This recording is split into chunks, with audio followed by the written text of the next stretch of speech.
So, welcome, Barry. Welcome to our podcast. So, you're a bit of an Angelina Jordan fan, are you? Very big Angelina Jordan fan. Yes, she has drawn me in completely. And when did you first come across her, and when did you first realize that your will is not your own anymore? Yeah, that's right. I'll tell you what happened. During the first year of the pandemic, I started watching reaction videos on YouTube. And they were mainly people who were like 25 to 40 years old. And they were reacting to music from 1965 to 1975, music that they had never heard before, music which I consider much superior to today's music, most of it, because it was real artists playing real instruments, singing their real voice, and creating from the heart and soul.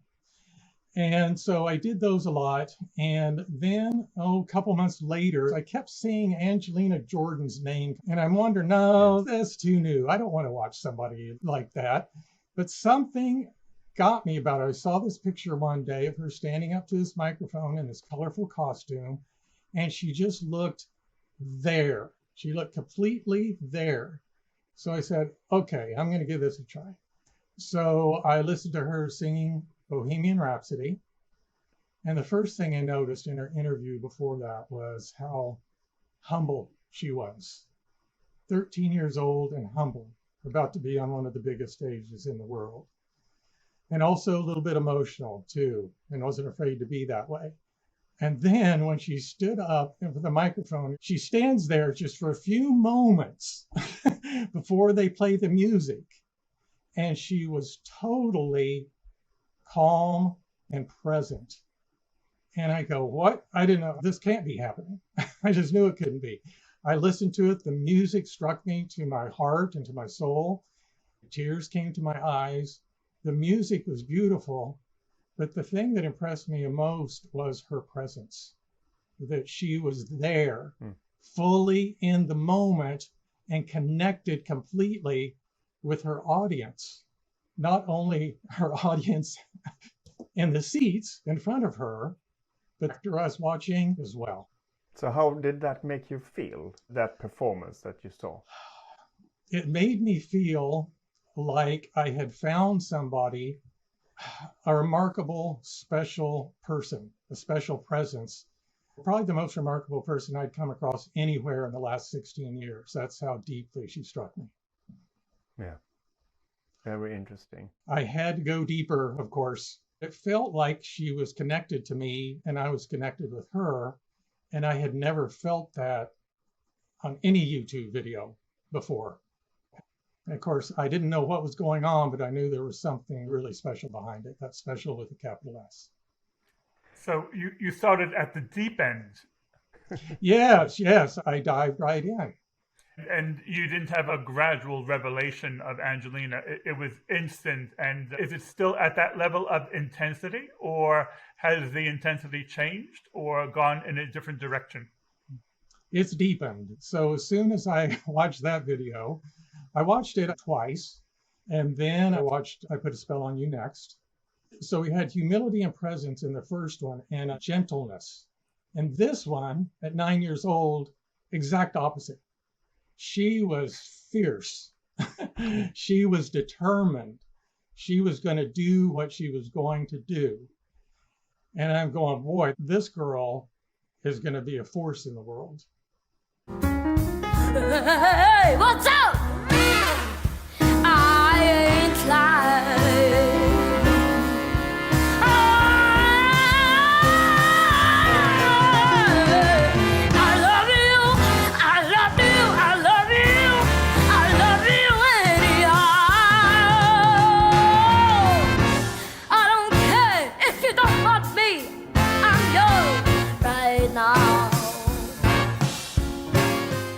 Nothing's going to stop her. You could just tell. If nothing else came through with me, a lot of else did, of course, her musicality, her daring, just all her natural talent in there. But that determination and that fierceness is what really caught my attention on that one. So I kept on going to others, seeing more things about her for about 6 months. And then I decided, okay, I've got an overview of what's going on. And for the first time in my life, I decided to take a deep dive into somebody and really study them. I have a background in consciousness training. I'm a consciousness coach. I have a degree in psychology. And I have a background in both Eastern and Western wisdom traditions as well. So I thought, okay, plus I know religion as well, Christian religion especially. So I thought I would do a study on her. I wanted to answer two questions. One, what makes Angelina Jordan Angelina Jordan? And second, why, to use your guys' phrase, does it feel like when you're listening to her that you're wrapped in a warm blanket and you have such an incredible experience when she sings a song? Yeah, that's interesting. And did you ever find any answer to those questions? I did, and they're pretty deep, and some people may not see things the way I see them, but this is one point of view that I'd love to share with you guys. I looked at it, and one of the first big things that struck me, I felt would lead me somewhere, was this saying, old soul. And it kept coming up. Old soul came from several different directions. So I started thinking about that. And I said, yeah, I believe she is. I believe she is an old soul. But what does that mean? Because soul can mean, different things to different people. For instance, Pontus, what does a soul mean to you? Yeah, I'm no religious man. The soul to me is more like how you are as a person, really. Your values, basically. Mm-hmm. You have anything to add, Alan, to that? Yeah, I could not describe the difference between the heart and the soul. Maybe the heart has a more physical component, but there's so much overlapping between the heart and the soul and the brain and the consciousness that I think the words get in the way. But it's something deep inside which we experience. Exactly. And again, there are different definitions of soul. The deepest studies of the soul seem to be in the Eastern philosophy, which are greatly influenced by Hinduism and Buddhism. And for them, the soul is the spiritual container for your mind, which includes your thoughts and memories, and your feelings, which include, of course, your emotions, and your spirit. In the Eastern philosophy, not only does your soul survive your body after death, it also precedes it, and it lives through many different lives. So an old soul is someone who has some connection somehow with their previous lives. For instance, I have no connections whatsoever with my previous lives. None, if there is such a thing. But some people have different ones. And so it would make sense if Angelina's an old soul, and if Angelina can have these experiences that people say, how can she sing that from those emotions in that way when she's only 8 years old or she's only 12 years old, etc.? One way is that, unlike a lot of people, she at least has a connection to experiences from previous lifetimes. And the idea is that you are able to learn and grow and evolve through a lot of different lifetimes, even if you remember them or not consciously. Some of them unconsciously we carry with them. Some people have it more in their consciousness. And it would seem that it's very possible that Angelina has been able to access experiences and lessons from previous lifetimes, which is a big thing.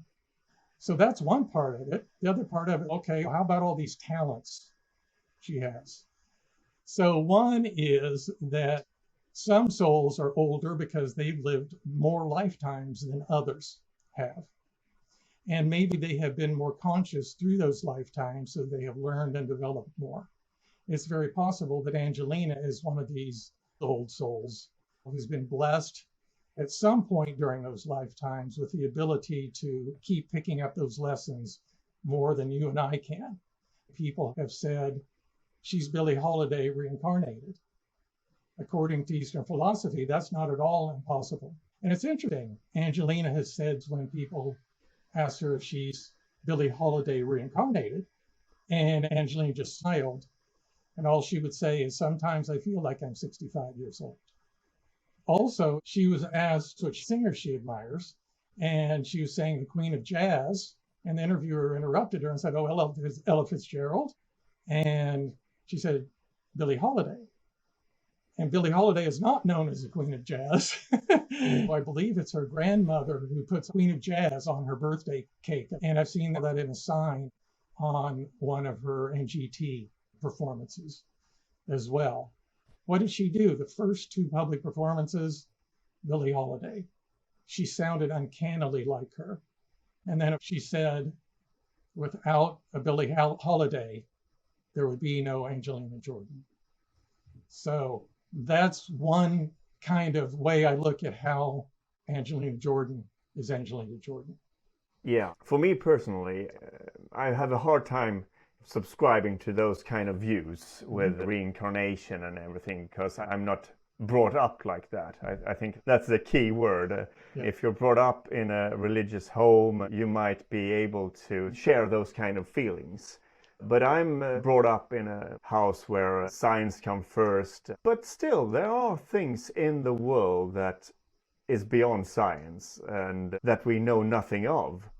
I'm not counting in afterlives and everything else like that, but still some things in the human nature, science have no explanation what consciousness is really. We have no grasp of that, and there are still a whole bunch of mysteries that we need to solve.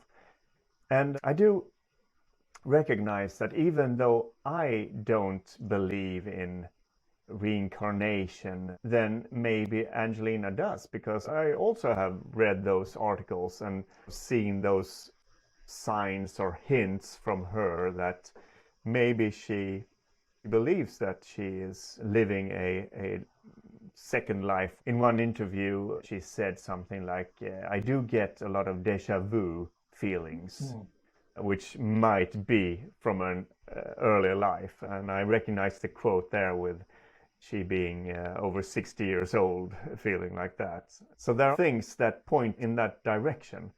But I'm not sure that even though she feels that way, that is the truth behind it. For me personally, I would rather tend to go the way that a lot of people go and say that she's a prodigy.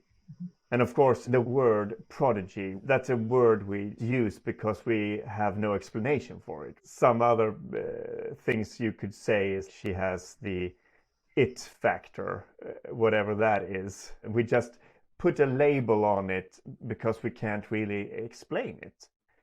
And maybe it's not up to us to explain it. Maybe it's just up to us to benefit from it, to just take it into our hearts and say, I don't care what it is. It just makes me feel good and be happy with that. But still, there is this in human nature, we need to explain things. Curiosity is really something that we have inside of us, and we really want to find out more about it. So I can definitely see why you yourself and other people are looking for these kind of answers. You were talking about the life mission of Angelina Jordan, and you were then extending that into the nature of how we might look at our own life mission. Can you talk about that? Yes. One of the things that struck me about Angelina is that she is very focused in everything she does, especially publicly and especially musically.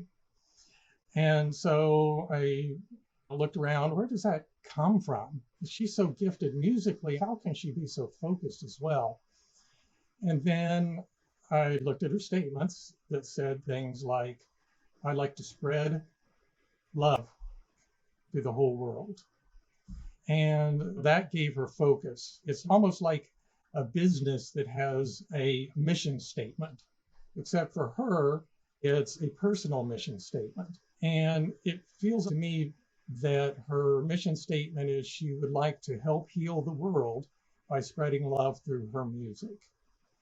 And that focus, I think, is what informs every decision that she makes in the world. And that lesson can have meaning for us as well. Yeah, definitely. That's something we all should think about. What's our mission in life, really? What can we do to make this world a better place? Yes, exactly. I think that's brilliant. I think heard you, Pontus, in an earlier podcast say something along the line of she doesn't have to be a real angel. She doesn't have to be a supernatural creature. And by the way, from what I've been suggesting further, I wasn't suggesting she is definitely a human. I'm not saying she's anything else, but she may have more knowledge and wisdom than we do. But if we try to make Angelina too much of a super person, then that kind of diminishes our own selves and what we are able to do. It could. My point about her own mission is that we can all have a mission and we can all be charged up using our own talents. So a question to ask ourselves, what are my real talents? Number one, what am I good at? What can I create at? What do I feel good doing? And number two, what can I do with those talents that would excite me, that would in some way improve the world? It doesn't have to be supporting Angelina directly. It can be like you guys are doing. You guys are on a mission here with your channels and with this podcast, which is great. We've got others who are on a mission to really support Angelina, which is great, and we can do those, but we can also do our own personal mission. So for instance, we could be on a personal mission to be a better family member. That's a small area, small amount of people we're reaching, but that can have great consequences. And on a local level, let's say we could decide to use our talents and go on a mission to help feed the homeless, for instance. On a worldwide level, we could use our talents to supply shoes to shoeless children and that sort of thing. And that's what can fire us up. That's a very good point, Barry, because when you describe it like that, you are saying Angelina Jordan's life work in this direction is so clear and so strong that really we should begin to understand the concept of a life mission for ourselves. And we can make our own definition and our own circumstances. And really, the byline of what we are saying is, how can Angelina Jordan make us a better person? And in a way, because of her focus of what she's doing with her life, it makes us reconcentrate our efforts to look at our own life and what we do with our life. For me, she's an inspiration. Her focus, her ability to be confident and humble at the same time is a real inspiration to me. I want to take that kind of lead. In one area, I would like to be the best father for my two young daughters that I could possibly be. So that's a great inspiration for me, to let them have the ability to do whatever they want to do in their life, and to supply them with that kind of safety and comfort to be able to be free. And I think that has really been put into focus for me since listening to Angelina Jordan and discovering the kind of person that she is. I have never had any kind of idol when I was growing up, so I have that now, which is funny, but there you have it. It's like I take the lead from a 16-year-old girl. That's basically it. All three of us discovered Angelina at about the same time, and we're both moving ahead, and we're both around the same age, white American, European males, and so there's something going on there, which I don't know what it is, but at least we can be in leadership positions to keep spreading this word and to be examples ourselves, which is very inspiring to me. It's ironic because we all are at a certain point in our life, and for me personally, I never thought that I was looking for something that was not already in my life. But the nature of Angelina Jordan with her music and what you are calling her life mission made me redefine terms in a certain way. And I found something, even though I wasn't looking for anything, which is quite ironic. And for me, not being into religion at all, I find myself being almost like curious about religion, and actually been reaching out to a distant family relative that is practicing Buddhism, and trying to interview her about what it's like and how could I start with this, because I feel that is something that actually could be beneficial for me. And also doing stuff like transcendental meditation, TM, which is something that has been presented itself during these times after listening to Angelina Jordan, because of what we do. Things are just popping up that is life-changing, and that's pretty unique, just by listening to an artist, which is crazy in a way. What goes around comes around, because the question then becomes, how can I become a better person? And we're all asking ourselves that.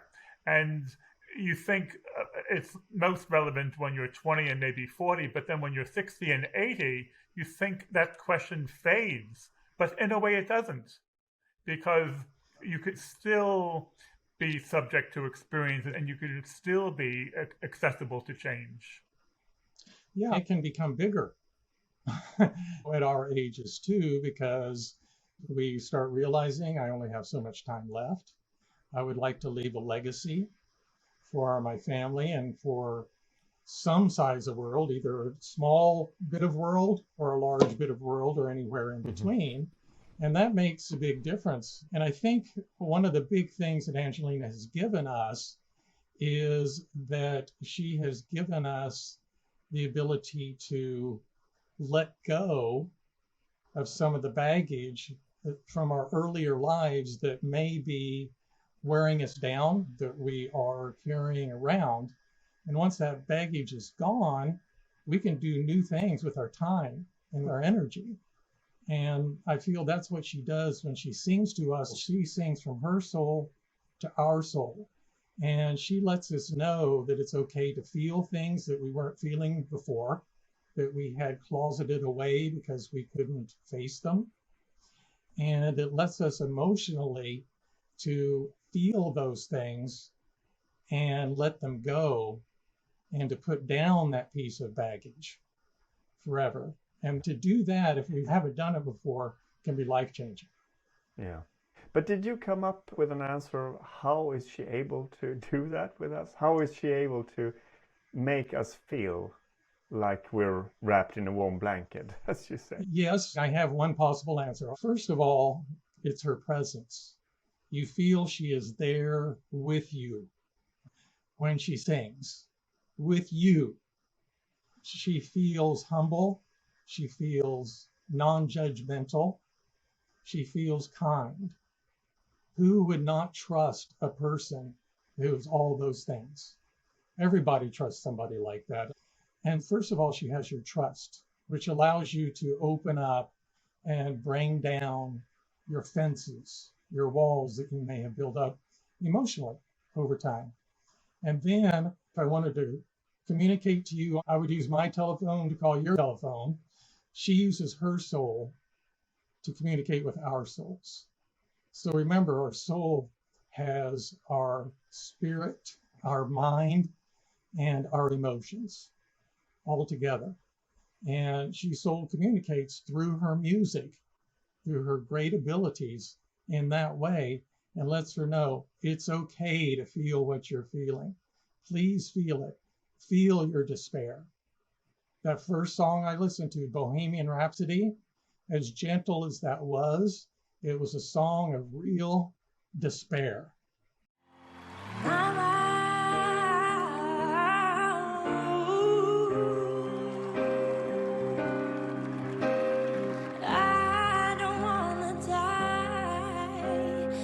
Sometimes I wish I'd never been born at all.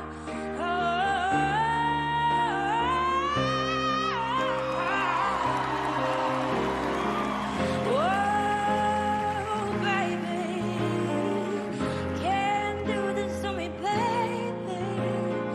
Just gotta get out of me. Yeah.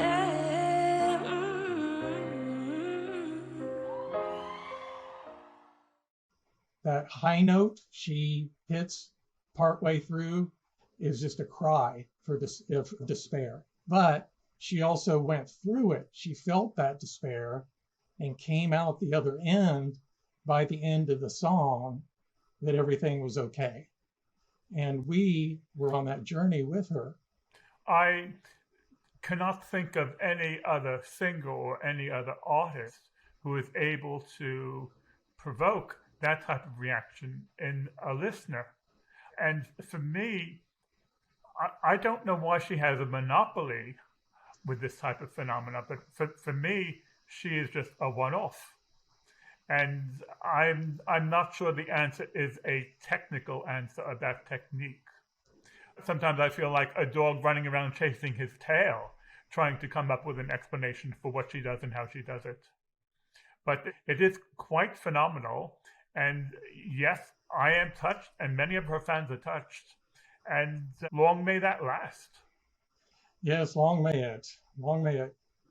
I really liked the thing you said there with the trust thing, because I have felt that too, that she's so relaxed and so not nervous at all, that you get that sense that she has everything under control. I can just let go and just enjoy this. I don't have to be nervous for her sake. And then that kind of trust can lead to us opening up to our emotions and being able to open up to that kind of connection between her and me. And maybe that is why we feel that she's actually singing to me personally. So maybe that's part of the answer to that riddle, what that kind of connection is about. I have sometimes thought a little bit about that maybe it's something to do with the quality of her voice itself, that feels like we're hearing some voice from our childhood, even when we were inside of our mother's womb, and we could hear our mother's voice, that it reminds us of that. But that is going a bit too far, I think, myself. Well, but That's the ultimate warm blanket. yeah, that is the warm blanket, actually. That is true. Another thing that I found that I find myself more and more singing with her when I listen to her. I'm no singer, but when I try to do that, it actually heightens my feelings even more. And there is no way I can hold back my tears when doing that. And actually, today, one of the reactors had their grandmother passed away a year ago, and they were reacting to Million Miles. And she said that, how can Angelina even sing this song without crying? It is almost like when you're trying to sing with her, you can't stop crying, because it is sung in a way that is very close to tears. And I think that is also part of that sort of connection with our emotions, that she is able to sing it in a way that is almost like crying. I know that I'm never alone. I wonder when I close my eyes, are you in my dreams tonight? I wonder, are your friends the stars, the songs for you wherever you are.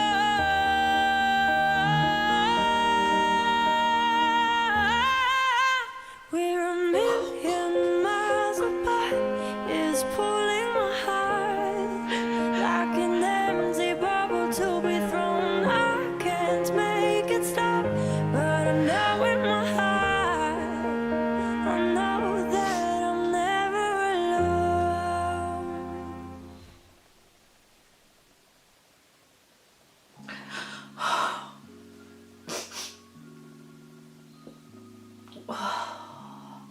I knew I was gonna cry, but not. I did. This is my first time hearing it. It's amazing. I've never felt so like every single word. It was meant for me. For me to tell my nana. Oh God, how did she sing that? without even sharing the tea. It must have been so hard, her writing that song. For her to be able to do that, to share emotions like that, to be open with them, to delve into ours, she has to be a master of her emotions. And that is another one of her great gifts there. She says she works on being a better person every day. How many people can say they consciously work on being a better person every day? And I do think more and more people who've discovered Angelina are on that bandwagon. Yeah, yeah. I think that's one of the key things of being a fan of hers, is that you actually try to mimic her way of seeing life and try to be a better person every day. Yes. I think that's a great way to change the world to a better place. It's a good starting point, because it's almost like a new type of language, where every day you think, how can I improve myself and how can I improve the world? I don't think many people start their day like that, but that's a very good goal to begin your day with.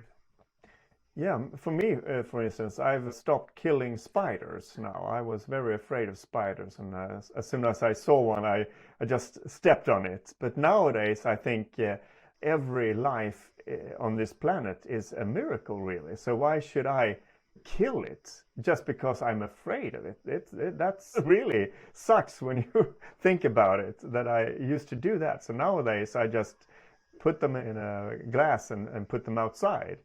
And that is something that has come about just by listening and being a fan of Angelina Jordan. I don't know if you have something like that, Barry, something very specific that you have changed. What struck me about what you just said, Pontus, is in one aspect, it looks like, oh, you're just concentrating on one little thing, a spider, and you focus on that. But on the other hand, what you have done is you've said, look, this spider is a part of nature and part of a bigger world around me, and my killing it doesn't feel right to me within that. And that's part of what self-improvement does, and what Angelina is doing to us, helps us to transform, as she helps us to feel these emotions in our soul that are no longer serving us, so that we can let go of them. A bigger, wider world opens up to us. And frankly, I think that's the real significance of that experience of yours, Pontus. Yeah, I think you're right. But do you have anything in your life that you have changed? Oh, I've changed many things. I was very closed emotionally. I had to deny doing wrong things for a long time. I had to deny my fear that was building up because of these supposed wrong things I was doing. 16 years or so ago, I started doing consciousness training to find out where those things are and remove them, remove those feelings, those beliefs that make me feel that way. That has been huge to me. You know, feelings like I'm not good enough, that sort of things, in different ways. And so now I can feel emotions. And if something is bothering me, I can stop and I can go, okay, what's really going on inside here? And I can spend some time feeling it so that I can let go of it. Those are all little things each time I do them, but they're huge in my life. Yeah, but the little things add up. If you make a very small change every day, then within a year or two, you really can be a different person. And it's little refinement. If you have a house, you're constantly doing little things around the house to make it more and more your perfect dream house. Sometimes you're thinking about something in the past and you cringe about something you did or you did do, and you feel, ugh, I should have done better. I should have done something else, or whatever it might have been. I started, every time one of those came up, I took the time to relive that and look at it from a different perspective and let that cringe go. And I did that for about a week. And the funny thing was, after a week, none of those cringe things that I'd done in the past in the last 15 years has even come up in my memory again. Yeah, that's amazing. That's really great. Thank you, Barry. You've given us a lot of food for thought. And thank you very much. Thank you for having me on. I'd like to follow Nate's example and to carry on with what Angelina has done as far as giving us an example of a mission. Perhaps we could think about what our soul says our mission is or could be in this world, and then watch the video of Angelina singing I'll Be There, in which she used her fierce determination not to let a cold and sickness overcome her to honor the children that were being children and letting them know that she will be there for them. Okay, you got it, Barry. We will definitely do that. That's a nice one. Okay, thank you. You and I must make a pact. We must bring salvation back.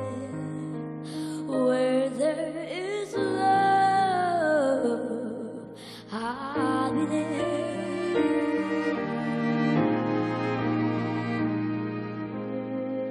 I reach out my hand to you. I have faith in all you do. Just call my name, I'll be there.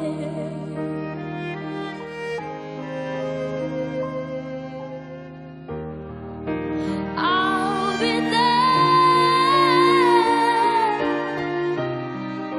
I'll be there. Just call my name, I'll be there.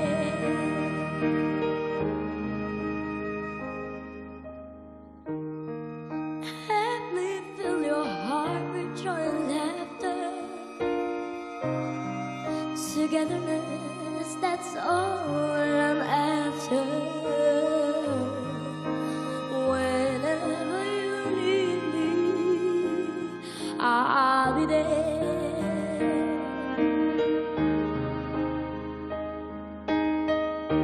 I'll be there to protect you. With unselfish love, I will spare you. Whenever you need me, I'll be there.